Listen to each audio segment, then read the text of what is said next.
Oi, gente, tudo bom com vocês? Estou de volta com mais um vídeo dos embaixadores para a gente estudar um pouquinho mais sobre esse livro que está sendo tão bom. E quem já acompanhou o vídeo de ontem sabe que a gente está fazendo vídeos atrasados. Hoje a gente vai falar um pouquinho sobre os 3 capítulos que serviram como base para a lição número 11 do trimestre. Então, amanhã sai a lição dessa semana, tudo certinho. Então, a gente ainda tá correndo atrás do prejuízo, para não perder aí o conteúdo desses capítulos anteriores. Mas, antes da gente falar, né, sobre os capítulos da semana passada, antes da gente falar desses capítulos, eu só quero lembrar você que se você ainda não é inscrito aqui no canal, para não perder mais tempo, se inscrever, para você não perder os vídeos que saem diariamente e outros vídeos que venham, né, que sejam postados aqui no canal, para você ter acesso a tudo, se inscreva no canal e assim você vai ser notificado, principalmente se você ativar ali o sininho.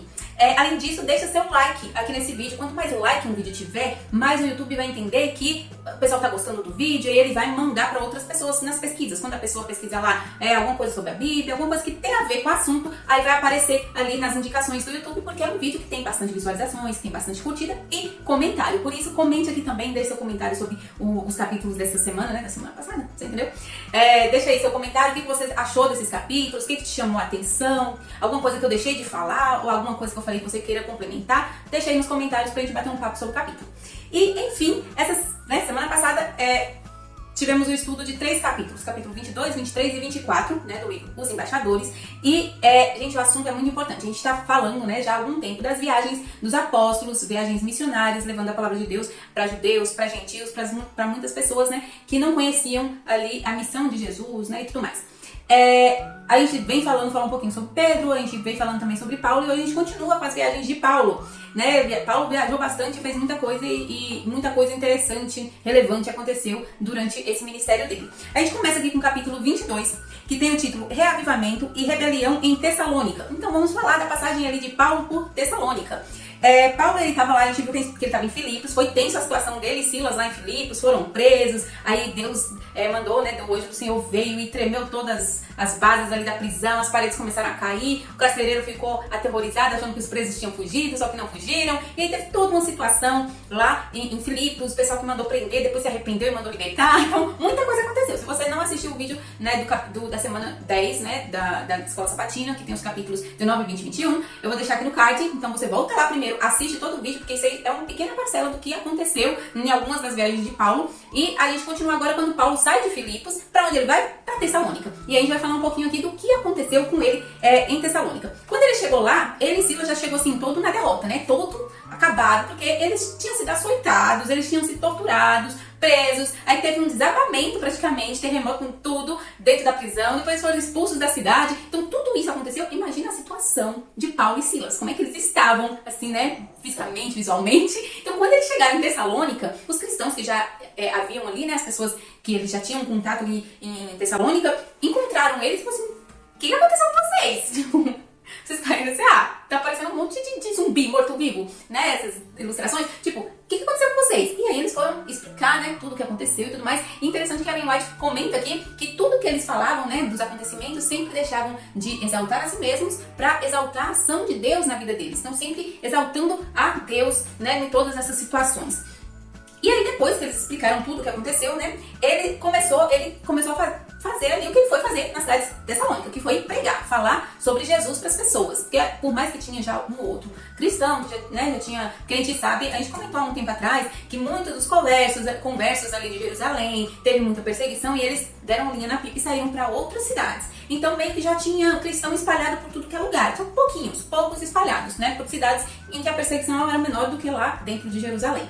Então já tinha alguns cristãos ali, só que agora Paulo, junto com Silas, começou mesmo a obra missionária de pregar lá em Tessalônica. E aí, esse capítulo 22 fala que Paulo, ele foi falar sobre Jesus, né? A pregação dele, a base central da pregação de Paulo era Jesus. Então ele começou aqui, fala que ele começou apelando às profecias do Antigo Testamento que prediziam o nascimento de Cristo e os sofrimentos dele e tudo mais. Ele queria provar para as pessoas que o Cristo, que todo mundo estava falando mal lá de Jerusalém, que inventaram um monte de mentira, que ele realmente, ou melhor, que Jesus realmente era o Cristo, que era o Messias prometido.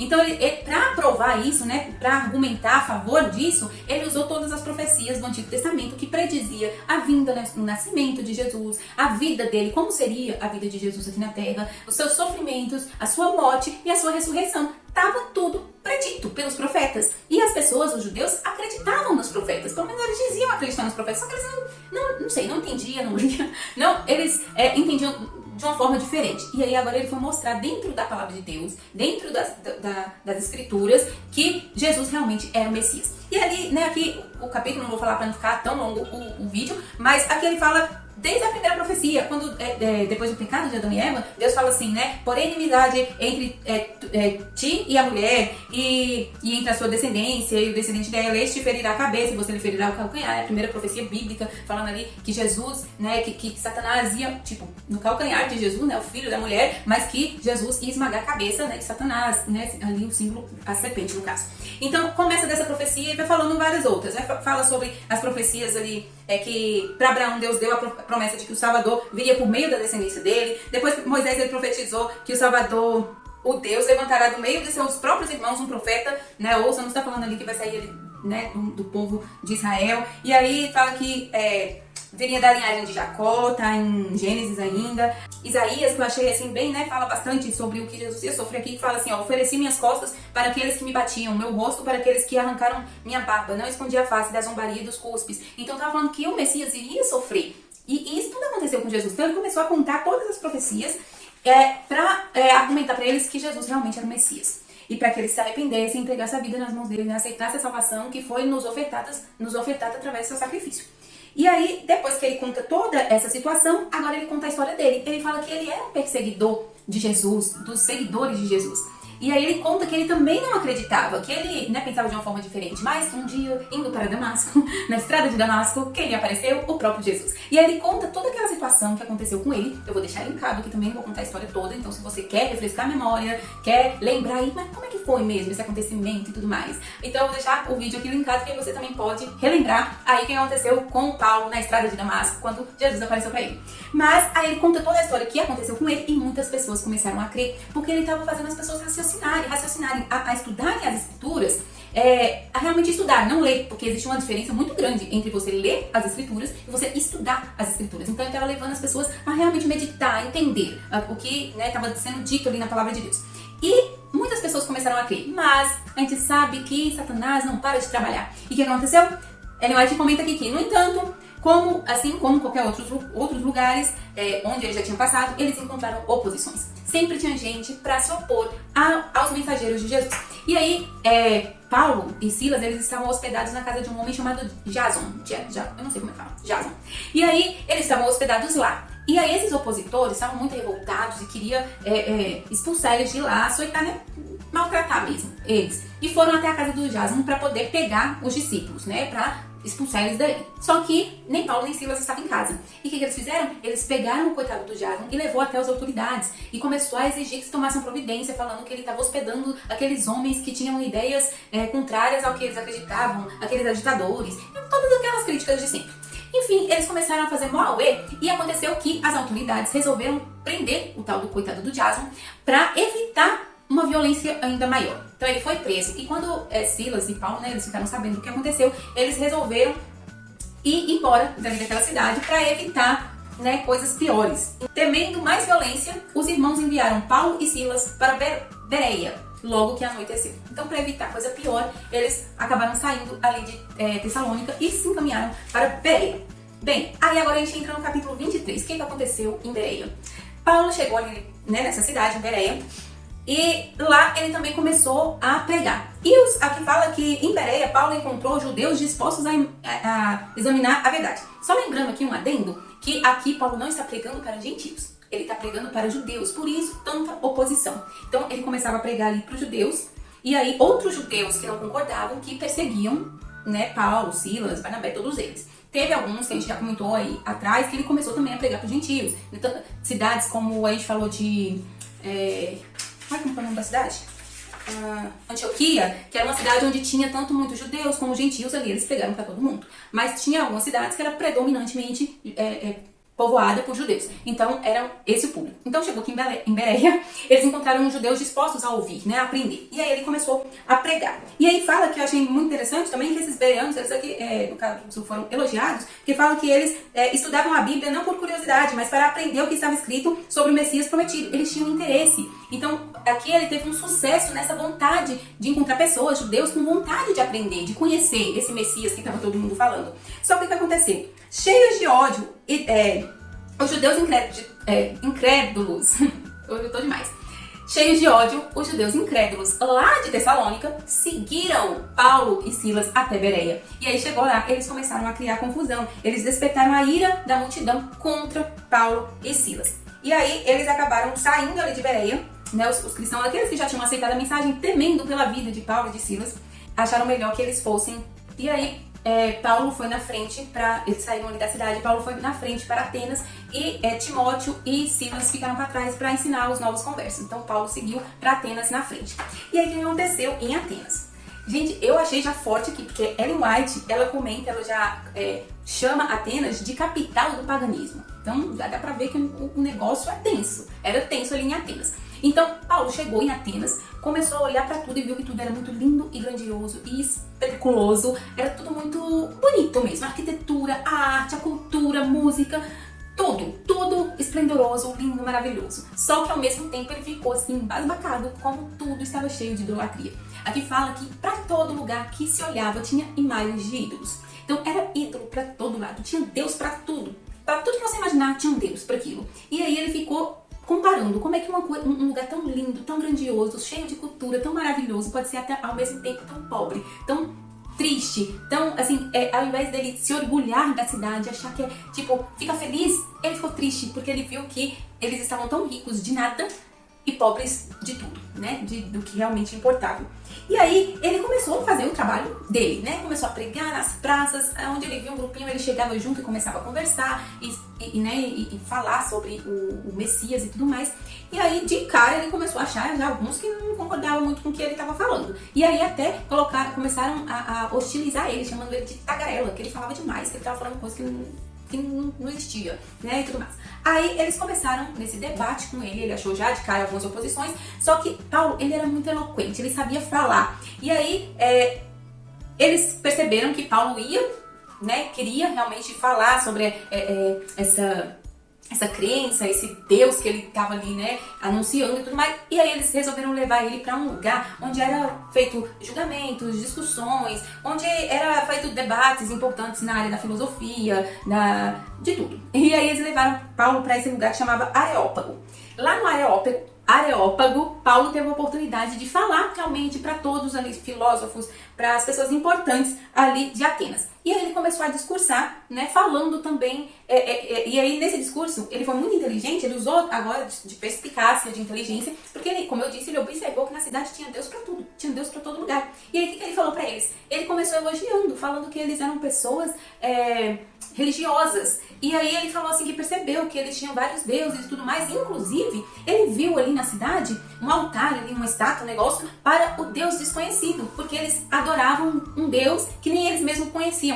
E ele falou assim, é justamente esse Deus que eu vim apresentar pra vocês, é dele que eu tô falando. Então, se vocês já adoram ele, vocês já consideram ele, mas vocês não conhecem, não sabem quem ele é. E eu vim aqui falar quem ele é, eu vim apresentar pra vocês esse Deus desconhecido. E aí ele começou a pregar, né, sobre Deus pra eles. E aí uma coisa que eu acho muito importante aqui, que eu vejo na vida de Paulo, é que eu até grifei aqui, que diz que ele mostrou, né, para as pessoas que ele estava falando ali, que ele estava familiarizado com a arte, a literatura, a religião daquele povo. Apontando para estátuas e ídolos, ele declarou que Deus não podia ser comparado àquelas imagens esculpidas. Ele começou a discursar ali, falando de coisas que eram familiares, que eram de entendimento para os gregos, né, para os atenienses, e eles viram que ele realmente sabia do que ele estava falando. E isso me chamou a atenção porque às vezes, gente, não sei se vocês já pararam para prestar atenção, que o mundo lá fora, eles veem os cristãos como pessoas sem cultura, atrasados. Então é muito importante que a gente compreenda, também que a gente entenda de assuntos de senso comum, para que as pessoas saibam que a gente sabe do que está falando. Imagine, nós somos criacionistas. Creio que você que está assistindo aí também é criacionista, acredita em Deus, que Deus criou todas as coisas. Nós acreditamos nisso. Mas a gente sabe que em nossas escolas, universidades, é ensinado como uma verdade absoluta o evolucionismo. Como se não fosse uma teoria, mas uma verdade, algo certo. Mas como é que nós vamos colocar nosso ponto de vista? Como é que a gente vai conversar com uma pessoa que pensa diferente da gente, que acredita no evolucionismo, se a gente não conhece a teoria evolucionista? A gente pode começar a conversar e a pessoa vai falar coisas que a gente não sabe do que ela está falando e a pessoa já vai ter que a gente não entende de nada, que a gente não sabe de nada, não sabe que, tipo, você acredita no criacionismo porque você não sabe nem o que é evolucionismo. Como é que você sabe que o evolucionismo não tá certo? Não é a teoria certa, se você nem sabe o que é isso.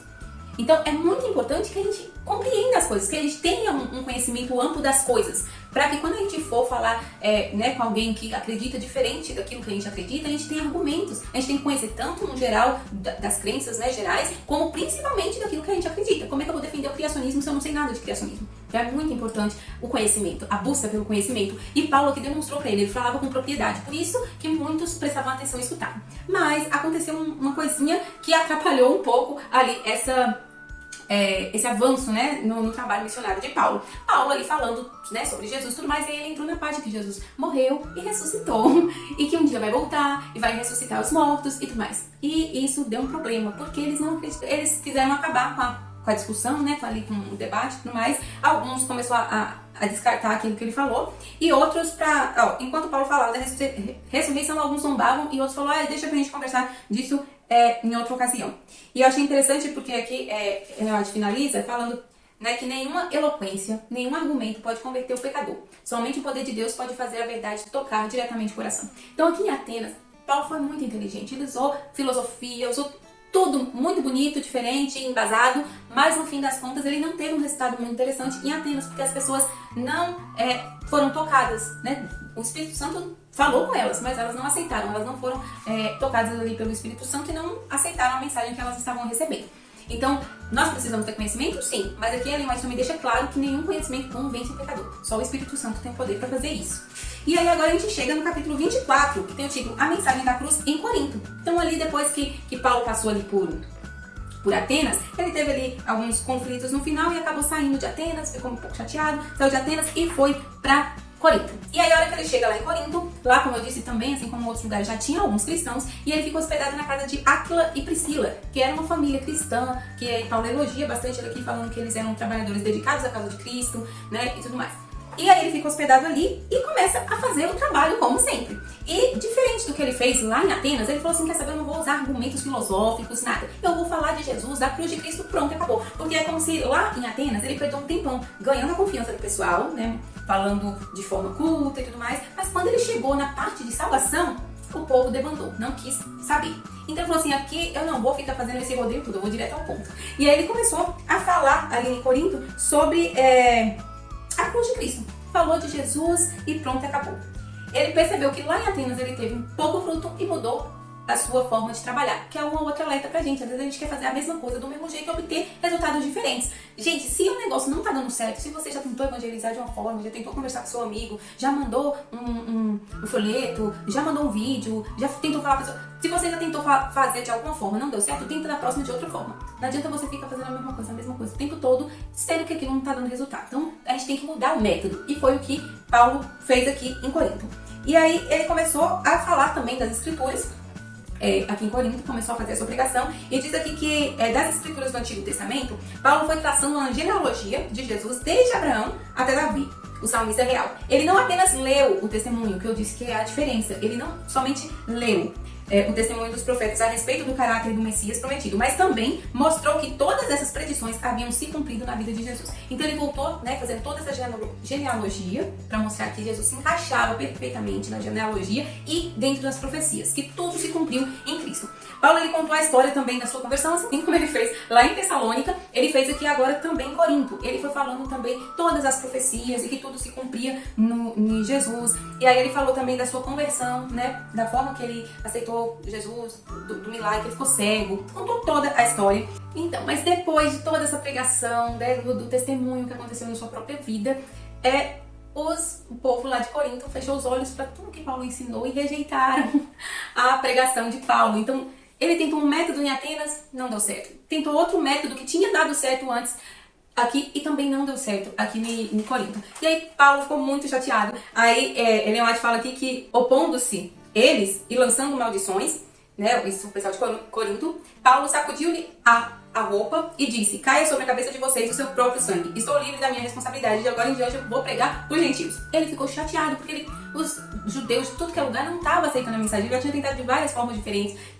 Ele estava se esforçando para levar a salvação para as pessoas, eles não estavam aceitando.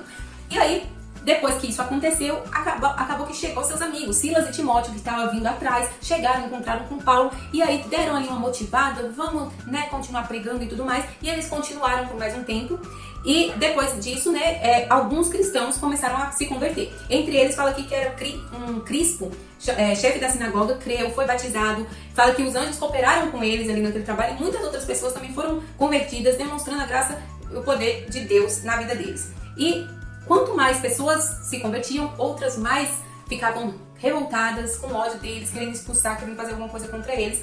E aí, Paulo já estava um pouco assim chateado dessa situação e estava planejando ir embora dali para um outro campo missionário mais fértil, que fosse melhor. Ele estava um pouco chateado, não estava querendo continuar ali em Corinto não. Mas aí, certa noite, em um sonho, numa visão, certa noite, em uma visão, Deus apareceu para ele e disse: não tenha medo, continue falando e não fique calado, pois estou com você. Tenho muita gente nessa cidade. Deus falou, né, que apesar do povo estar se negando a ouvir, não estava aceitando a mensagem, tinha gente dele ali e precisava continuar falando até que quem era povo dele fosse encontrado, ouvisse a mensagem, cresce, né, e fosse transformado. E aí, depois que Deus apareceu, falou com ele, ele se animou de novo e aí começou, continuou a pregar. E aí a gente fecha aqui falando que, né, Ellen White tem mais alguns comentários, mas a gente vai encerrar aqui nesse pequeno texto que a Ellen White fala que muitos em Corinto abandonaram os ídolos para servir ao Deus vivo e uma grande igreja foi estabelecida sob a bandeira de Cristo. Alguns dos pecadores mais descarados entre os gentios se tornaram grandes exemplos do poder do sangue de Cristo para purificar o pecado. Que coisa grandiosa, né? Ali Paulo já estava a ponto de embora. Deus falou, fica, continue, seja persistente. E muitas pessoas foram alcançadas, uma grande igreja foi estabelecida e aqueles que pareciam ser os mais perversos, os piores, foram aqueles que foram os principais depois, né, da igreja para continuar o trabalho ali naquela cidade. Isso é muito lindo e é uma inspiração para nós hoje, para que a gente também se sinta motivado, que a gente faça a nossa parte para também levar o evangelho a outras pessoas, as pessoas que estão ao nosso redor. Minha oração hoje é que eu, você, nós possamos abraçar a causa, que a gente possa também se colocar à disposição de Cristo pra gente levar a mensagem a outras pessoas, alcançar as pessoas independente das dificuldades. Amém? É isso, eu encontro você amanhã no vídeo realmente dessa semana pra gente continuar aí estudando esse livro maravilhoso, tá muito bom. O vídeo ficou gigante, mas infelizmente, gente, é muita coisa pra falar, não tem como ficar menor. E quem sabe a semana que vem, se ficar tão grande, eu posso dividir. Agora não dá pra dividir porque a gente já tá tendo tantos vídeos na semana. Mas se os próximos forem vídeos assim de muitos capítulos, eu vou fazer isso. Eu vou dividir em 2 vídeos que fica melhor pra vocês assistirem. É isso, beijo e até a próxima. Tchau!